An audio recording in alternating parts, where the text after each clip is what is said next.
And now, live from the Coca-Cola Southwest Beverages porch. A local grassroots nonprofit is working to support families of missing and murdered Indigenous people in Northeastern Oklahoma. And joining us this morning on the Coca-Cola porch is, with Noise, is Miss Jessie Haase this morning. Good morning to you. Hi. Thanks for being here. Thanks for having us. So tell us what Noise stands for and the work that you all are doing.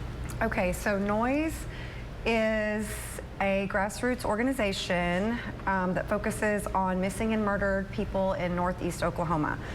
Noise stands for Northeastern Oklahoma Indigenous Safety and Education. And you're really working with families of those missing and murdered people, kind of being a resource to them. Talk about the mission that you all do. We try to be that bridge for our relatives who are missing or who have been murdered. We try to hold that space so that their names are spoken and that their stories are remembered. We do direct services for families if a relative has not checked in or has been missing.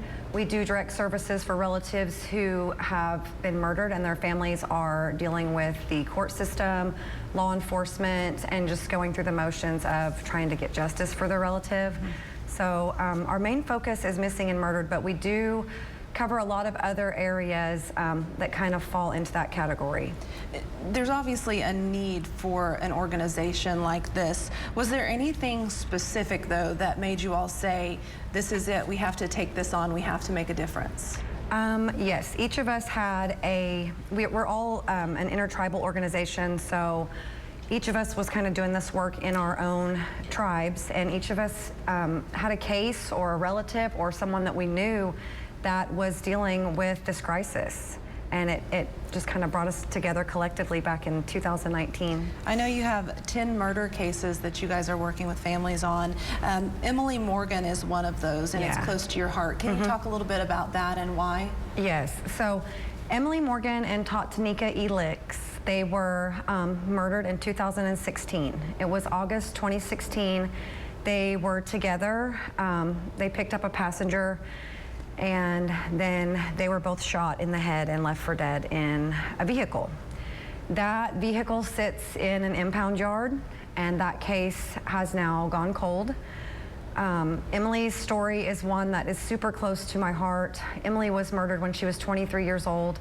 She left behind her mom, her sister, her young son, and as I've gotten to know Kim, Emily's mom, I've just become an advocate for Emily and Tanika. We did an art show this past fall here in Tulsa, and we created a short film called Emily's Story.